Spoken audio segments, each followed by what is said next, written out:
Welcome to Capitol Hill Mixtape, presented by RIAA. I'm your host, Tom Cleese. Welcome to Capitol Hill Mixtape, brought to you for the very first time in RIAA's new recording studio in downtown DC. I'm Tom Cleese, and I'm very happy to introduce you all to Congressman Hank Johnson of Atlanta. He serves on the House Judiciary Committee and is the chairman of the Intellectual Property Subcommittee. So he knows a lot about music and a lot about the entertainment sector, and we're very happy to get to know him today. So Congressman, thank you so much for spending some time with us. Well, great to be with you, Tom. Thank you for having me. All right. Well, Congressman, we'd like to start out by asking our guests, how did you first get into public service? Can you tell us the story about how you decided to enter public life? And what is the music that you were listening to at the time that will always remind you of when you took the plunge?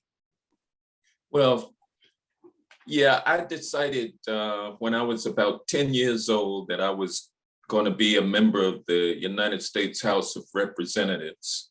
And that came about because my cousin, who really was like a mentor to me, he won a seat in the Oklahoma legislature back in 1964. When he became a legislator, I decided that I wanted to be just like him. I do know what music I was listening to when I was 4 years old. It was Ray Charles. My daddy was Ray Charles and Etta James and Earl Garner and, folks back then that he had a phonograph, that he had albums. I still have those old albums also that he used to listen to, Sarah Vaughan, all of those old standards, all of those old artists like that. That's what I was listening to.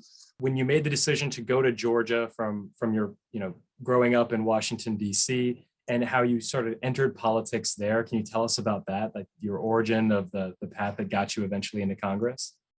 Well, I was able to, I like to put it, escape from Washington, D.C. When I got my acceptance notice, sometimes in February of 1972, to go to Clark College, that's when I knew that's when I kind of awakened to the fact that, okay, here's my ticket to get to law school. And so I kind of started straightening up my act and becoming more responsible. And for that next 4 years, studied and was able to parlay that into law school. I went to Thurgood Marshall School of Law at Texas Southern University in Houston, Texas. So I matriculated through HBCUs and the DC public school system. And make a long story short, I became a lawyer. So I came out of law school and hung up a shingle and started practicing law. I did that in January of 1980.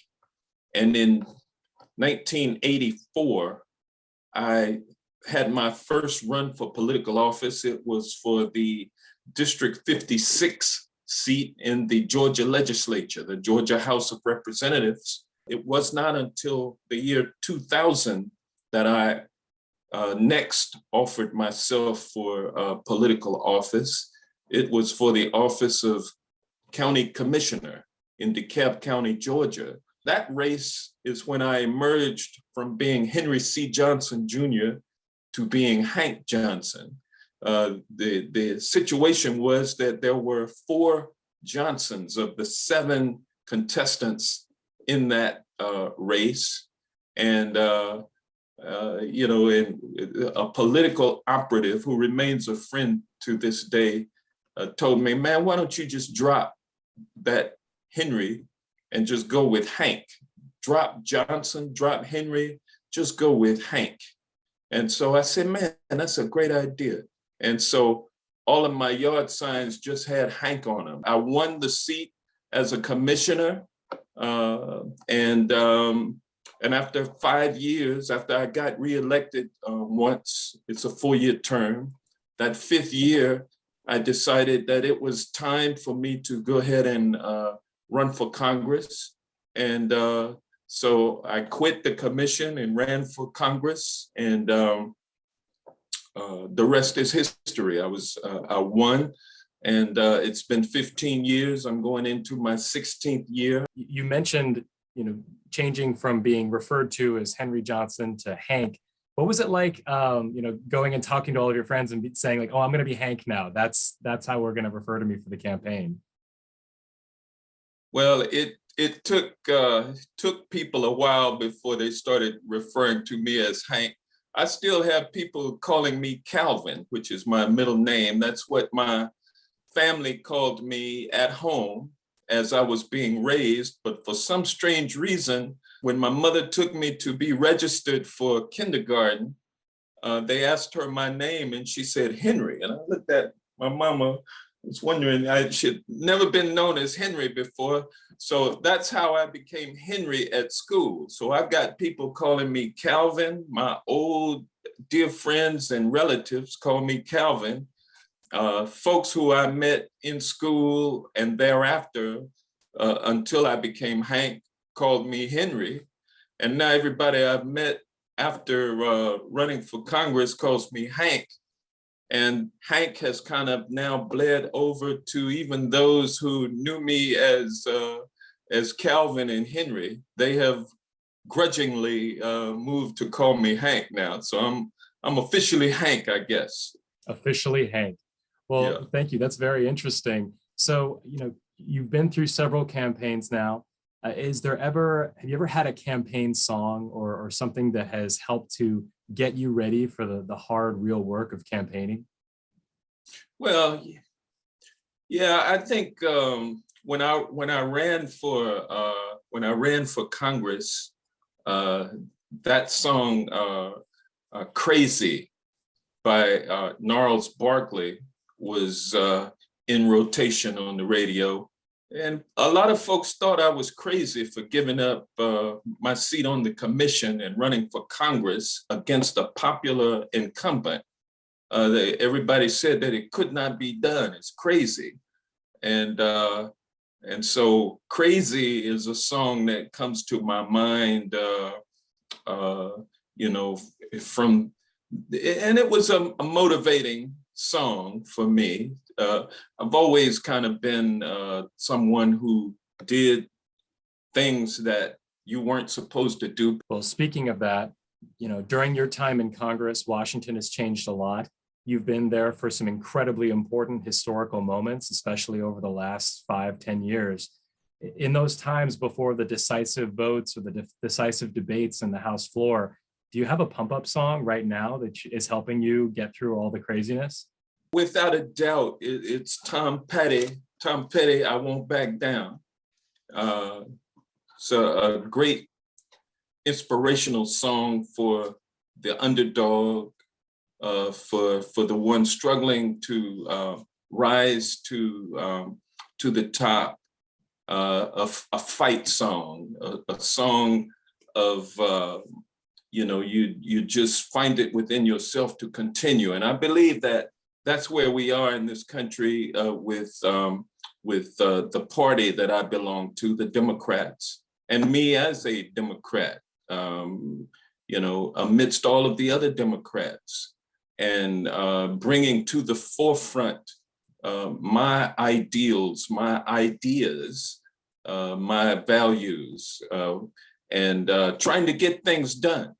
It's hard to get things done. You're one of 435. And in the Democratic caucus, I'm one of 222, I believe it is now. It's hard to get things done through a majority vote, and through all of the other initiatives that others have. So leadership has to kind of prioritize things, and your priorities may not match theirs. And so there can be disappointment, anguish, there can be elation, and a sense of accomplishment. So you go through all of those emotions in doing your job, but regardless of whether or not you're high or whether or not you're low, you're not gonna back down. Well, that's exactly the energy that we need. And I'm really grateful for your work and for sharing with us. Before we go, is there anything that you'd like to share with folks who are watching this about things that you're working on? It doesn't have to be the big ticket items, doesn't have to be the Build Back Better Act or the infrastructure bills or anything like that. Is there a project you're working on right now that you'd like to tell people a little bit more about? Well, I tell you, I'm a lawyer fundamentally. I mean, justice is a fundamental value.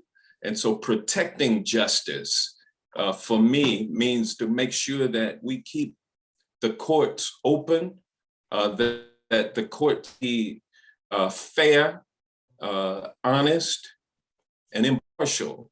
And so right now, our court system has been captured by big money interest, and my interest, my fundamental interest is in kind of leveling that playing field and bringing back a situation where justice prevails, not just for the wealthy and the corporate elites, but for the ordinary working people and for the poor people and for people who are struggling to enter into the middle class. And so I have legislation that does just that, creating more judgeships so that justice can be done quickly and efficiently, as opposed to things being stalled because we haven't expanded our court system for the last 30 years. I've got legislation that would create 203 additional district court judgeships. I've got legislation that would expand the size of the United States Supreme Court so that it could operate more efficiently and effectively.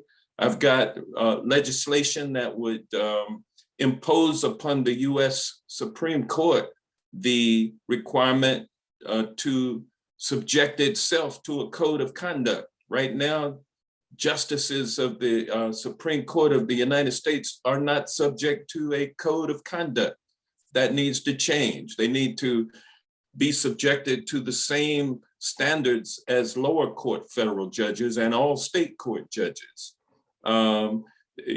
To actually make sure that judicial employees of the judicial branch are protected by the civil rights laws. I have legislation, the Judiciary Accountability Act, that would render judicial employees with the same protections as the civil rights laws, like all other employees have. The Open Courts Act, which I'm sponsoring, would modernize the court record system and create efficiencies where the records could be free to the public. And so those kinds of initiatives, the FAIR Act, which would do away with forced arbitration, which deprives consumers and employees of their Seventh Amendment right to a jury trial. I would do away with those pre-dispute forced arbitration clauses in consumer and employment agreements. And so my thing is fairness, keeping the justice system fair and open for all. That's kind of my thrust, but I'm also engaged in consumer rights and human rights and transportation issues and environmental protection, criminal justice reform. I've got legislation that is across the board. Well, thank you very much for sharing that with us, and we're very grateful to have you in the House. Congressman Hank Johnson, thank you so much for joining us. This has been Capitol Hill Mixtape. I'm Tom Cleese, and we look forward to seeing you all again.